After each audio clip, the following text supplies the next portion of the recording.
My name is Sienna Avery, and I was 34 the Thanksgiving my whole family let my table go cold. I had set 8 places. Pressed linen, hand-lettered name cards, my mother's good gravy boat that I'd bought a twin of just to feel close to her. My parents never came. My brother texted an excuse. My sister posted a photo of the dinner she was hosting instead, and one by one the chairs stayed empty while the candles burned down to stubs. So I sat at the head of a table built for a family and ate alone, crying into food nobody else would taste. Then my grandfather walked in out of the snow and pressed an old envelope into my hand. I thought being left at that table was the cruelest thing they could do to me. I was wrong. By the time the snow melted, 3 of them would wish I had never opened it. Welcome back to Calm Drama Stories, where quiet women face loud families and let the truth do the shouting. If a story has ever made you set a boundary you'd been putting off for years, you're in the right place. Drop a comment and be sure to subscribe. I had been up since 6 that morning, because that is what I do when I am frightened. I cook, I balance, I make things so correct that no one can find a reason to leave. I am a CPA in Omaha, and November is my season of dead people's money, of estates and trusts and grieving families who suddenly need every receipt their mother ever kept. So I know better than most how a number can lie and how it can tell the truth louder than any voice in the room. This was the first year I had a house big enough and a salary steady enough to host them all.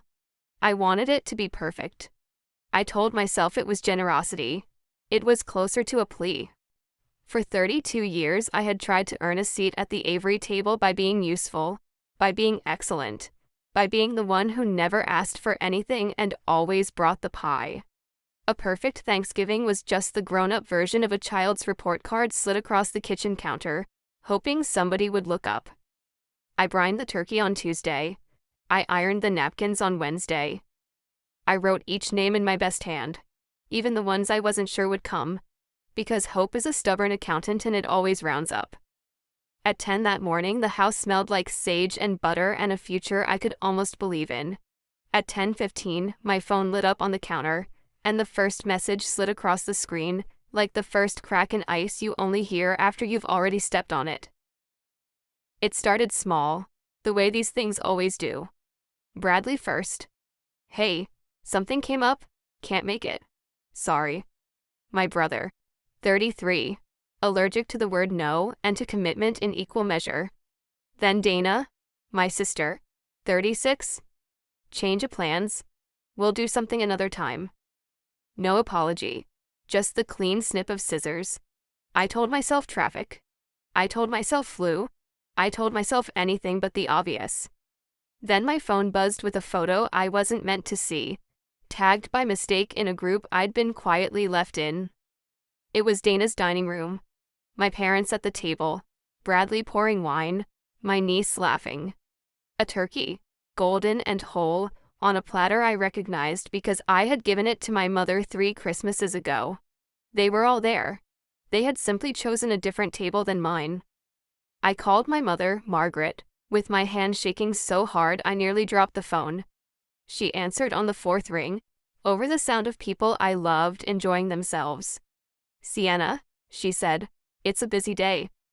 I asked her, very calmly, why no one had come. There was a pause, the kind where a person decides how honest to be. We only set 1 good table this year, she said. Then she hung up, because there was gravy to pass. I stood in my kitchen with 8 place settings and 1 beating heart, and I finally understood the arithmetic. They hadn't forgotten me. Forgetting would have been mercy. They had looked at the invitation, looked at each other, and decided I wasn't worth the drive. The candles guttered. The food went cold in its serving dishes, and I did the only thing left to do. I sat down at the head of my beautiful empty table and I ate.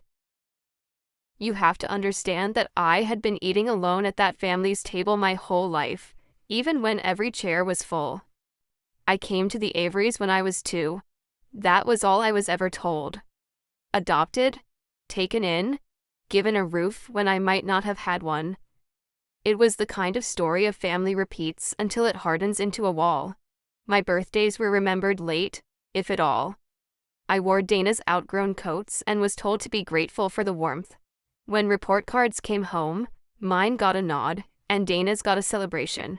And I learned to read the difference between the two like a second language.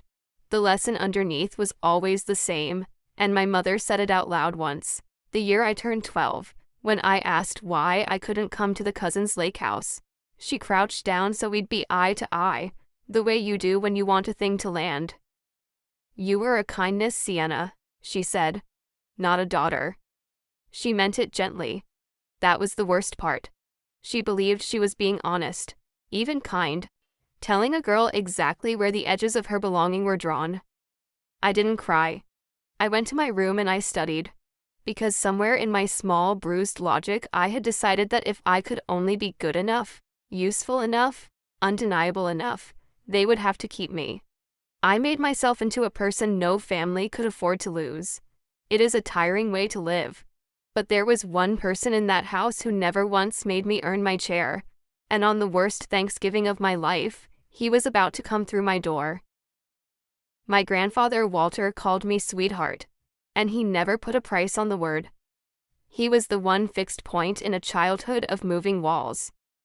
Every autumn, when I was small, he'd set me on a stool in his kitchen and we would make a spiced pear pie together, his big hands over my little ones on the rolling pin. Cardamom and clove and pears so ripe they'd bruise if you looked at them wrong. I still make that pie every single year. I have never once stopped to wonder why I know the recipe by heart when no one wrote it down. It simply lived in my hands, the way some songs live in you, long after you forget who taught them. Grandpa was 80 that winter, or near enough. He'd had a fall in September, a bad one, off the back step in the first frost. After that he got quieter, foggier, more careful with his words, like a man crossing a frozen pond who can't quite remember where the thin spots are. My mother had stepped in to handle his affairs, as she put it, and I'd been glad, honestly. Glad someone was looking after him. I didn't ask questions. I was busy being the family's reliable nothing, the daughter-shaped helper who showed up for tax season and funerals, and never for Christmas. So when I think back to that Thanksgiving, I think first of the pie cooling on my counter, untouched. A recipe I couldn't explain in a house no one would come to. I didn't know yet that the recipe wasn't Grandpa's to give. I didn't know whose hands it had really come from. That was sitting in his coat pocket, folded into thirds, waiting in the snow. The doorbell rang at 6, long after the candles had drowned. I almost didn't answer.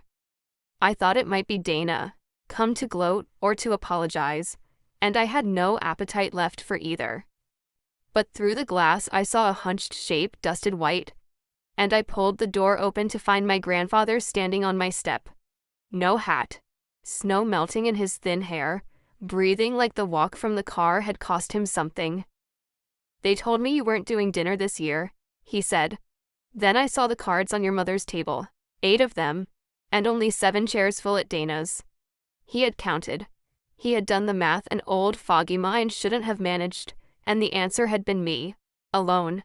I got him inside, into the warm, into a chair. His hands were trembling, and not only from the cold. Sienna, he said, they keep bringing me papers to sign. I sign them. I don't always know what they say anymore. Then he reached into his coat and took out an envelope, soft and yellowed at the corners, the kind that has been carried a long time. He set it in my palm and closed my fingers over it with both of his hands. I should have given you this years ago, he said. Caroline made me promise, and I'm an old coward who kept the promise to everyone but you. I had no idea who Caroline was. The name meant nothing to me, and somehow it meant everything. The way a word in a language you've forgotten can still raise the hair on your arms. If you have ever sat with an older person who signs papers they don't understand, you already feel the cold I felt then. Stay with me. Comment, subscribe. It helps these stories reach the people who need them. My hands knew before I did. They opened that envelope the way you peel a bandage. Slow, braced for what's underneath. Three things slid into my lap. A photograph, soft as cloth from handling. A folded letter, the paper gone the color of weak tea. And a document with a state seal. Official, creased into quarters. I unfolded the document first, because numbers and forms are where I live, and a form will tell you the truth, a face won't. It was a birth certificate. The original, the long kind, the one hospitals fill out before the world gets a chance to revise it. My birth date, my weight, 6 pounds, 4 ounces, on a winter morning 34 years gone, and there, on the line marked mother, a name typed in the flat letters of an old machine, Caroline Avery, not adopted from a stranger, not taken in out of charity from some unknown girl in trouble. Avery. The name was already mine before anyone decided to lend it to me. The line marked father was blank. The line marked mother was not.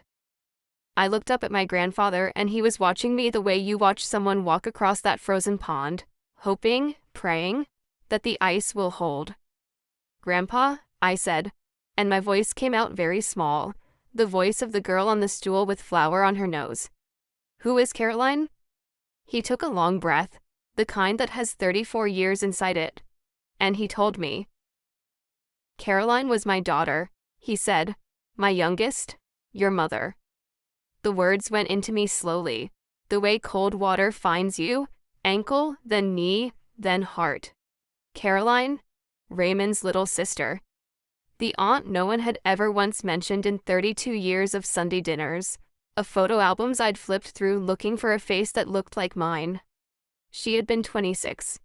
There was black ice on Highway 75 the February I was almost 2, and a truck that couldn't stop.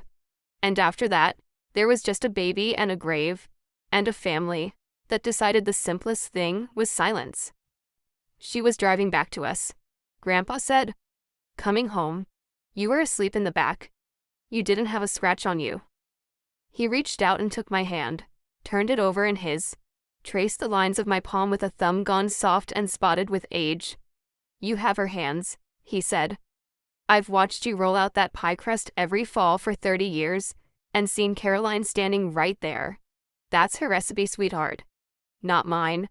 I just kept teaching it so a piece of her would stay in this family even after they scrubbed her name off everything." I sat very still. All my life I had been told I was a kindness, a guest, a girl with no claim, lucky to be let in the door. And here was a yellowed page from the state of Nebraska telling me I had been in Avery before I drew my first breath. Not taken in, brought home. The grief of it and the fury of it arrived together, twins, holding hands. But it was what he said next that turned the grief into something colder, something with edges, something I could use. "Why?" I asked. "Why would anyone keep this from me?" Grandpa's jaw worked, like the answer tasted bad. "After Caroline died, somebody had to take you," he said. I was a widower, too old already. Raymond was her brother, the natural choice. But Margaret had just lost a baby of her own that winter, her third. The house was tight. Money was tighter. And here came a child that wasn't hers, with a dead girl's face. He stopped gathering it. "She agreed to raise you, on one condition, that nobody ever told you whose you really were. She didn't want a ghost at her table. She wanted you to be grateful, not connected. And Raymond, God help him, he wanted peace more than he wanted to do right by his own sister's child. So they made you a story instead of a daughter. The kindness, the charity case. Every cruel small thing fell into place at once. The late birthdays, the hand-me-down coats, the careful, constant reminding that I was lucky to be there. It was never thoughtlessness. It was maintenance.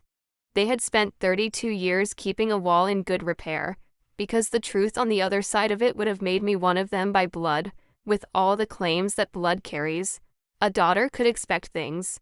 A kindness could only say, "Thank you." I looked at the birth certificate in my lap, at my mother's name on a line no one had wanted me to read, and I felt the last childish hope I'd been carrying finally set down its bags and leave. They were never going to choose me. They had decided that before I could walk. The only question left was what I was going to do about it. I unfolded the letter last, because some doors you open only when you are ready to walk through them. The handwriting was young, looping, sure of itself in the way of a person who hasn't yet learned how much can be lost. My dear Sienna, it began, and I had to stop and breathe, because no one in that family had ever started a sentence to me with the word dear. She wrote it before she died on a night she couldn't sleep, the way new mothers don't. She wrote about my fists, how they grabbed her finger and wouldn't let go. She wrote that I had a stubborn chin and that she hoped I'd use it. She wrote that she was scared, a single mother at 25 with no ring, and a family that loved her and judged her in the same breath. And she wrote a sentence I would carry into every room I walked into for the rest of my life. Whatever happens, she wrote, please make sure she knows she was never a burden to me. She was the best thing I ever did. I heard my own voice in the cadence of her sentences. I heard the dry little jokes I make when I'm nervous. 34 years I had wondered why I never fit the Avery mold, why I was all sharp edges and quiet stubbornness in a family of soft, agreeable liars. Here was the answer in a dead woman's handwriting. I wasn't a poor copy of them, I was a faithful copy of her. And she had asked one thing of the people who took me. She had asked them to do right by me. I sat with that letter in my lap and thought, very clearly, for the first time. Has anyone ever done right by me at all? Grandpa shifted in his chair, and I watched the present crowd back in on him, the fog rolling over the clear patch he'd fought so hard to reach. There's something else, he said, something I need your help with, and you're the only one I trust with numbers. Since the fall, he told me, my mother had taken over everything. The mail came to her house now. The bank statements stopped coming to him at all. He signed what she put in front of him, because his hand still knew how even when his mind had gone soft, and because questioning Margaret had always cost more than it was worth. My accounts feel lighter, Sienna, he said. I can't explain it better than that, like a coat with the lining torn out. And last week Raymond asked me to sign a paper about the house. My house, the one Caroline grew up in. Something in me went very still and very awake at the same time. It is a particular feeling, the one I get when a client slides a shoebox of receipts across my desk, and I can already smell the fraud before I've opened the lid. I am good at exactly one thing in this world, and it is reading what money has been doing when no one was watching. I did not say any of this to Grandpa. I did not accuse anyone, or promise revenge, or raise my voice. He'd had enough loud people in his life. I just took his cold hands in my warm ones, my mother's hands, and I said, Grandpa, will you let me look? Just look? At the statements, the papers? All of it. Relief broke over his face like a thaw. I was hoping you'd ask, he said. And just like that, my grief had a job to do. Here is what people like my mother never understand about people like me. They fight with volume. They fight with shame, with seating charts, with who gets invited and who eats alone. They win by making you feel small in front of everyone you wanted to love you. I don't fight that way. I never learned how, and by the time I was grown, I no longer wanted to. My whole childhood had been a masterclass in how useless a raised voice is against a family that's already decided who you are. So I put my faith somewhere quieter and harder to argue with. I put it in paper, in dates, in the slow, patient, unanswerable language of a ledger that does not care how charming you are or how good your gravy is. Margaret had her weapons, the lies and the public humiliations, the careful work of making me a stranger at my own blood's table. I had mine, documents, process, the exact boring, devastating truth of where 80 years of one man's money had gone and at whose hand. I don't raise my voice at numbers. I just read them out loud until everyone in the room has to hear what they say. That night, after I'd tucked a quilt around my grandfather on my own couch and watched him fall asleep mid-sentence, safe, warm, fed, I sat down at my kitchen table, the one nobody had come to, and I opened my laptop. 8 cold place settings still circled me like a jury. I cleared a space among them, and I started, The way I start every case that matters, with a single empty spreadsheet and a question I already half knew the answer to. Grandpa had signed a durable power of attorney in March, 6 weeks after the fall, naming Margaret as his agent. On its own, that's nothing. Families do it every day, and most of them mean well. But a power of attorney is a loaded thing in the wrong hands, a key to a house with no one home, and the law in Nebraska expects the person holding it to act only for the old man's benefit, never their own. So I followed the money the way you follow footprints in fresh snow, one careful step at a time.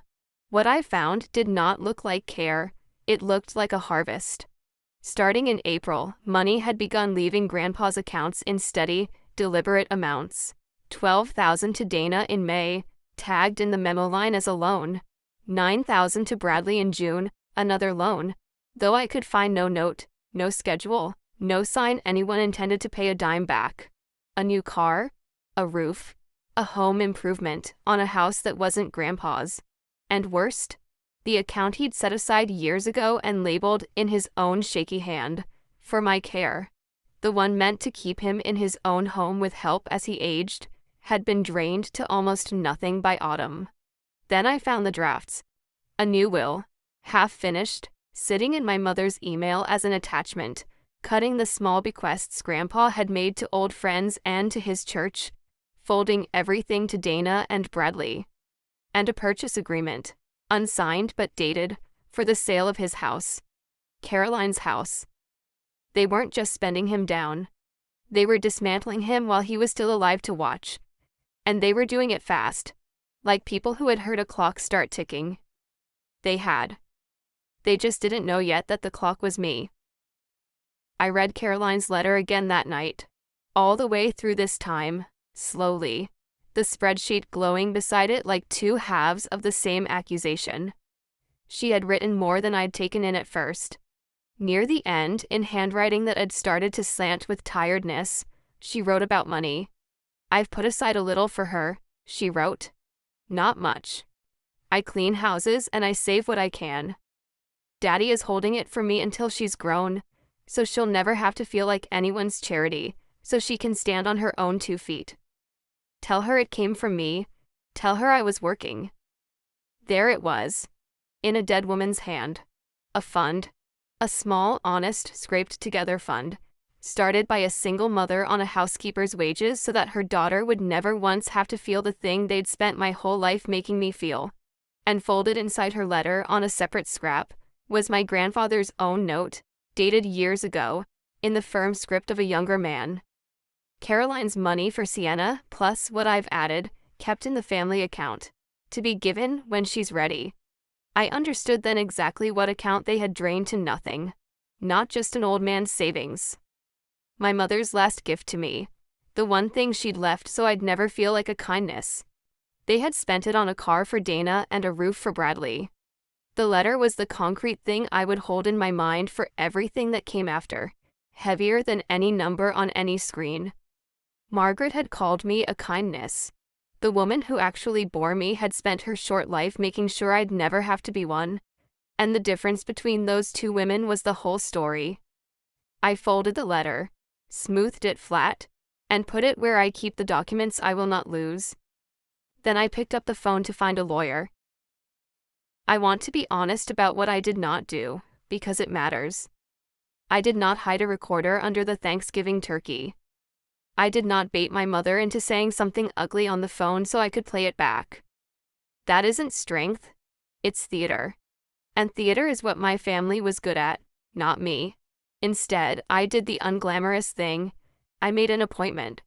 Her name was Joan Peterson, an elder law attorney downtown with reading glasses pushed up into gray hair and a way of listening that made me feel, for once, like the sane person in the story. I laid it out for her the way I'd lay out a case file. The power of attorney, the transfers, the drained care account, my mother's fund inside it, the half-built will, the pending sale of the house. Joan didn't gasp. People in her line of work don't. She just made notes and asked the questions that mattered. Under Nebraska's provisions on elder financial exploitation, she said, What you're describing may rise well past poor judgment.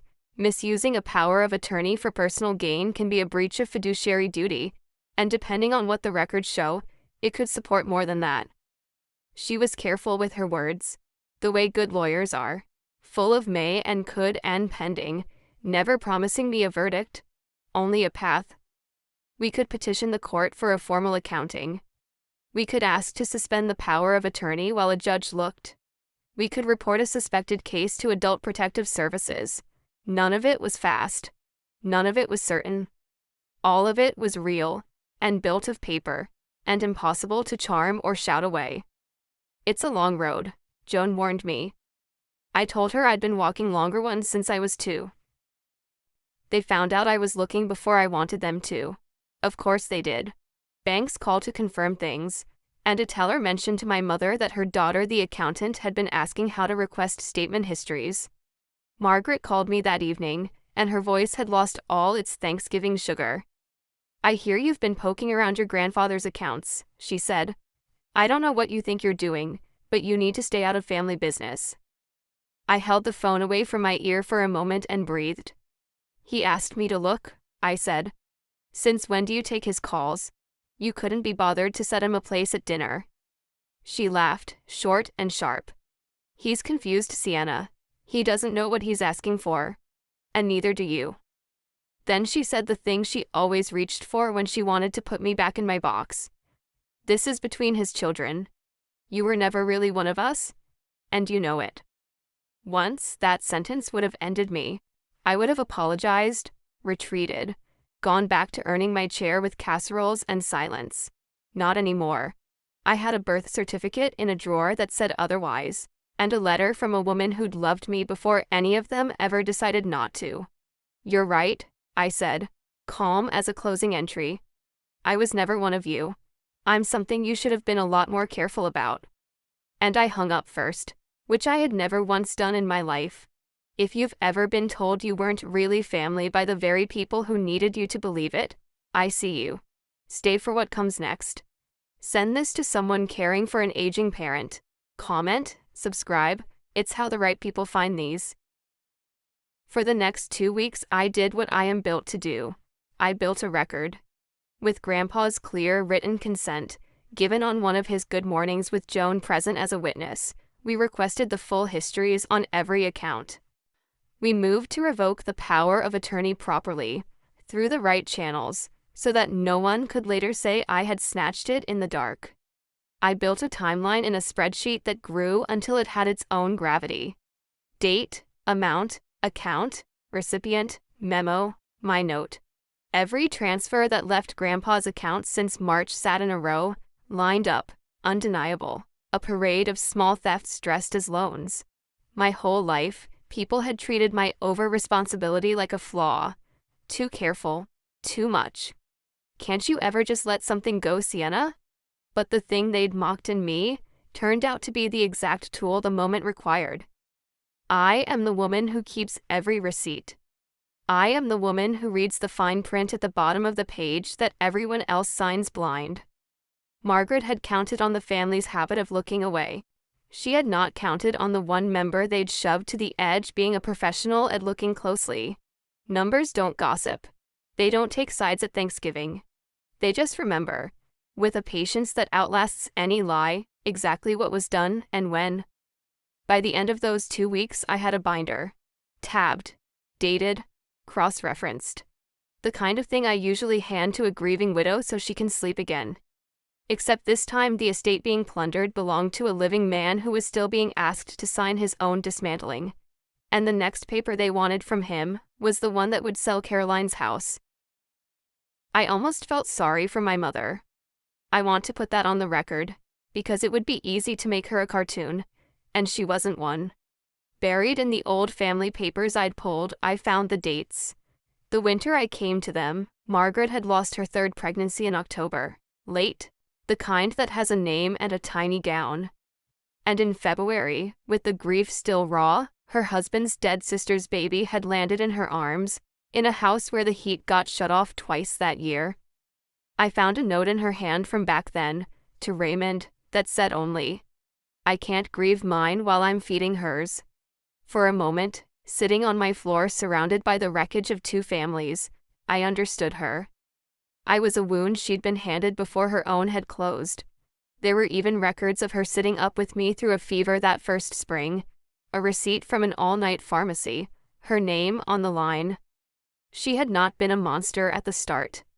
She had been a drowning woman handed an anchor and told to call it a gift. And then I turned the page, and the sympathy died the way it always died with Margaret, on contact with what she actually chose. Because understanding why a person started cold does not excuse what she did warm.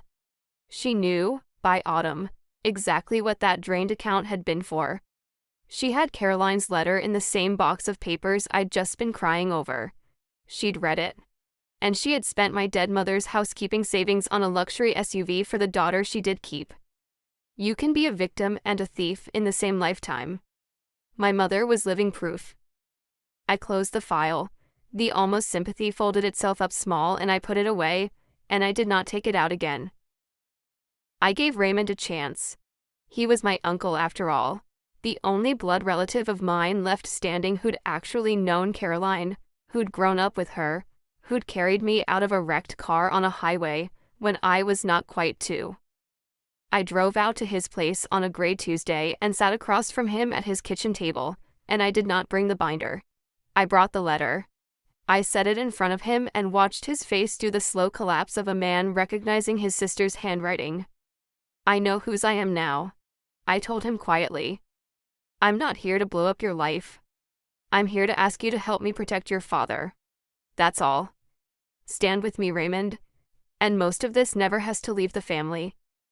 For one moment I thought he might. His hand went to the letter, his eyes went wet, and the boy who'd loved his little sister flickered behind the tired face of the man who'd helped erase her. Then he slid the letter back across the table to me, untouched, like something hot. Dad's fine, he said. Margaret's taking good care of him. You always did make a drama out of things, Sienna. Let it go. Let it go. The family motto. The two words they'd used to bury Caroline and to keep me grateful, and to look away from everything inconvenient for 34 years. I picked up my mother's letter and stood. Okay, I said. I'll let you go. He didn't catch the difference, but I meant every word of it. I had just stopped asking permission from the people who would never give it. From here on, I would only be asking the court. Word travels fast in a family that's circling the wagons. Within a day of leaving Raymond's, I learned that Dana had heard I'd been snooping. And Dana, unlike our mother, did not believe in patience. She believed in speed. She always had, ever since we were kids, and she'd grab the bigger slice before anyone could measure. Now she moved to push the house sale through before anything could stop it, leaning on a realtor friend, pressing Grandpa for a signature on one of his foggy afternoons. She started clearing out the smaller accounts too, the ones still within reach of the power of attorney that, on paper, my mother still held. That was the cruelty of it, the part that kept me up at night. The law moves at the speed of the law. A petition takes days to draft, longer to be heard. But a woman with a valid power of attorney and a checkbook can empty an account in an afternoon. The very thing that made my approach honest, doing it through proper channels, also made it slow, and they were sprinting through the gap. I called Joan in something close to panic. She talked me down with the flat calm of a person who has seen families do worse. We file for emergency relief, she said. We ask the court to freeze the house sale and suspend the power of attorney now, on the documentation you've built, while the full accounting proceeds. So that's what we did. I didn't drive over to Dana's and scream. I didn't post the receipts online for the satisfaction of watching them squirm. I sat with my lawyer until midnight assembling an emergency petition. Every claim nailed to a document. Every dollar traced to a date. They were fast. But the thing about fast people is that they leave a trail, and I was very, very good at reading trails. We filed on a Thursday. I remember because I wore my mother's hands all day. Steady on the pen, steady on the wheel, steady when the clerk stamped the date and made it real. We did 3 things at once. The way you set 3 locks on a door you finally understand is unsafe. We reported a suspected case of elder financial exploitation to Adult Protective Services, with the binder attached, every transfer laid out in rows. We petitioned the court for a full, formal accounting of everything done under that power of attorney since March. And we asked, on an emergency basis, to suspend Margaret's authority and to halt the sale of the house until a judge could look at what I'd found. None of it was loud. There were no cameras, no confrontation, no scene for anyone to clip and share. Just paper, sliding across a counter, into a system built precisely for the moment a family fails the person it's supposed to protect. Joan warned me again that nothing was guaranteed, that the wheels would turn slowly, that the other side would have their say. I told her I understood. And then, 2 days later, the first wheel turned. The court issued a temporary order. The power of attorney was suspended pending review. The house sale was frozen. For the first time since the fall, my grandfather's money sat still, untouchable by the people who'd been bleeding it, because a judge in Douglas County had read what I'd written and decided it was worth a closer look. I sat in my car outside the courthouse, and I did not feel triumphant. I felt something quieter and far older. I felt like a daughter who had finally, 32 years late, gotten to do something for her family that her family had never once done for her. There was just one thing left undone. They didn't know yet. And Grandpa's 80th birthday was 9 days away. My mother, never one to waste a stage, had planned my grandfather's 80th birthday like a coronation. A big party at his house, the Good house, Caroline's house, with the relatives and the neighbors and a few old friends from the church he'd been quietly cut out of. It was a performance, and I knew exactly what it was for. After the freeze order landed, after the lawyers and the agency started circling, Margaret needed to be seen as the devoted caregiver, the loving daughter-in-law throwing a beautiful party for the old man she adored. Optics. The same instinct that built a Thanksgiving without me was now building a birthday around appearances. I was not invited. Naturally. The mirror of that empty November table was almost funny, if you have my sense of humor, which is dry and a little bruised. They would gather again, and I would be left off the list, again. And they assumed, again, that I would do what I had always done. Stay home, eat alone, be grateful for the leftovers of their attention. But I wasn't that girl anymore. The pie had cooled, and so had I. I was going to that party. I was going to walk into Caroline's house through the front door, the way her daughter had every right to, and I was going to bring 2 things with me, a binder, and a lawyer. Margaret had told me we only set 1 good table this year. Fine. I decided I would set the record straight at hers, in front of everyone, with the calm of a woman reading a balance sheet aloud. 9 days. I spent them getting ready, not rehearsing speeches, tabbing pages. The truth doesn't need a speech. It just needs to be read in order. The night before the party, I sat at my kitchen table and assembled the binder one last time, and I watched my own hands do the work. Steady. Sure. Caroline's hands, Grandpa had said, and I believed him now. They had held a rolling pin and a fevered baby and a housekeeper's mop. And now they squared a stack of bank statements and slid them into tabbed sleeves, and there was no tremor in them at all. Tab 1, the power of attorney.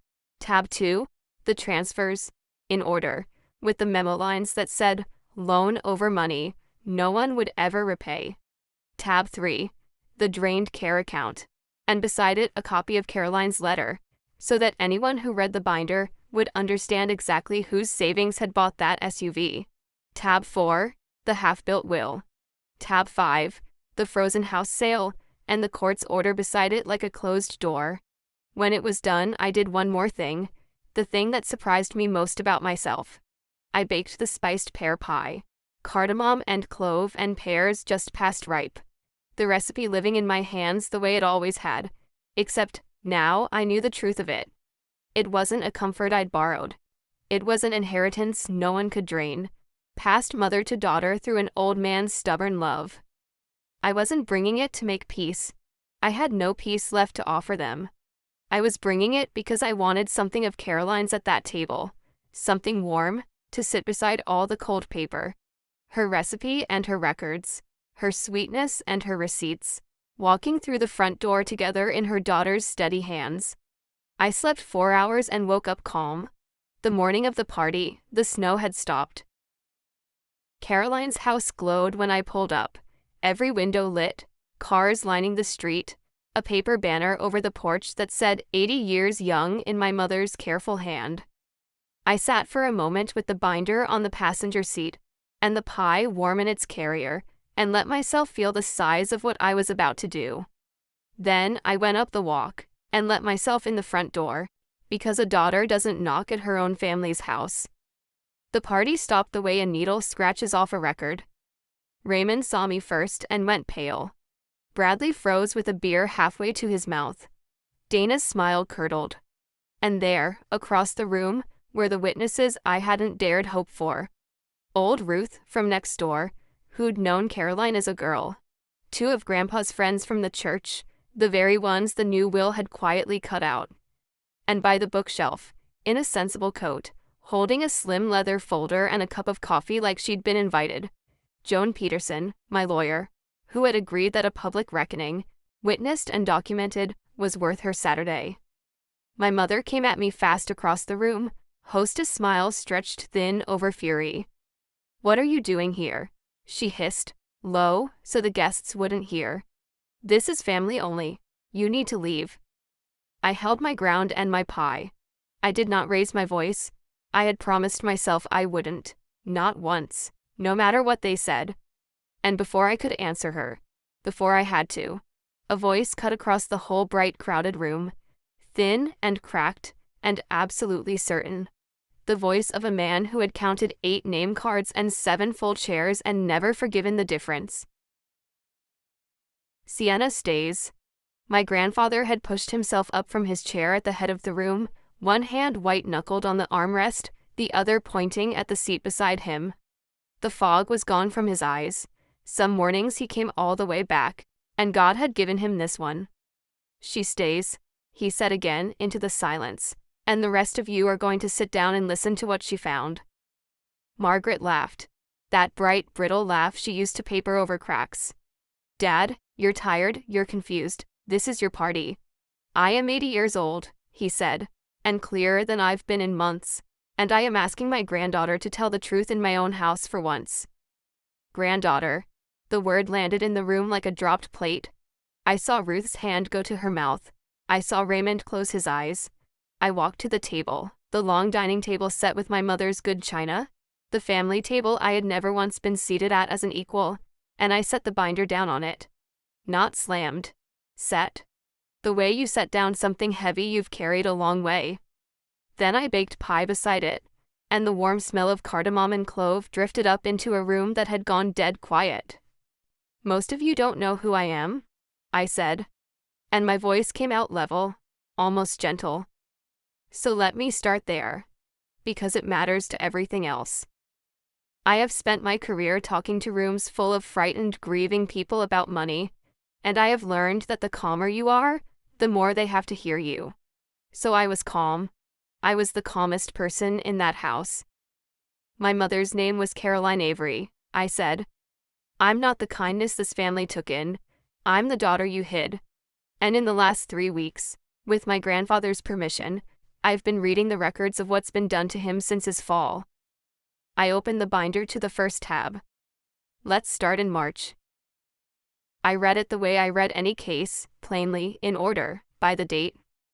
On March 11th, 6 weeks after the fall, Grandpa signed a durable power of attorney naming Margaret his agent. The law says she could only use it for his benefit. I turned the page. In May, $12,000 went to Dana. Memo line, loan. There is no loan agreement. In June, $9,000 to Bradley. Also a loan. Also no agreement, no payment, no schedule. Dana's face went from white to red. "You don't know what you're—" "I do actually," I said, not louder, just steadier, and I turned another page. "This is the account Grandpa set aside for his own care, so he could stay in this house with help as he got older. In April, it held $140,000. By November, it held $900. I let that sit. 900. From 140,000. I have learned that the right number, said quietly, hits harder than any accusation. It paid for a car, I said, a roof, a kitchen that isn't in this house. Now Margaret was moving toward me, and her hostess mask was gone, the fury underneath finally showing its true face in front of every guest she'd wanted to impress. "How dare you?" she said, and her voice cracked and climbed. "How dare you come into this house and, after everything we gave you, you ungrateful little—" She was shouting now, in front of Ruth, in front of the church friends, in front of the whole performance she'd built. And I was not. That was the whole inversion, the thing I'd promised myself in the car. She got louder and I stayed level, and with every decibel she rose, the room turned a little more toward me, and a little more away from her, because a screaming woman and a calm one telling her about her own bank statements do not look like equals. They look like the guilty and the proven. "There's more," I said when she ran out of breath. "But first, you keep using a word for me. I'd like to give it back." "Say what you came to say," Margaret spat, "and get out of my house." "It isn't your house," I said. "It's his. It was Caroline's.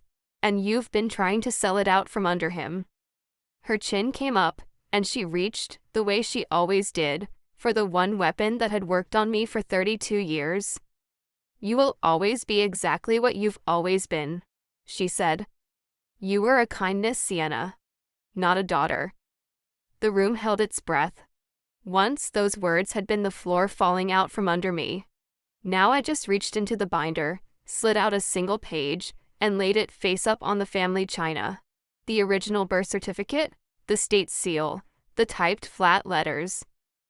"I was Caroline's daughter," I said. "Her name is right there on the line. And in the only fact that matters tonight, I am the single person in this room who actually protected your father." I turned to face the guests, not the family, because the truth deserves witnesses, and witnesses were exactly what Margaret had so kindly assembled. "She told me my whole life I wasn't really one of you," I said. "She needed me to believe it, because a kindness can't inherit, can't object, can't ask where the money went. But a granddaughter can." Grandpa's voice came again from his chair, rough with tears. "She's mine," he said simply. "Caroline's girl. I held her the day she was born, and I held her the day they took Caroline away. And I have been ashamed for 34 years that I let them make her a stranger in her own family." Ruth was crying openly now.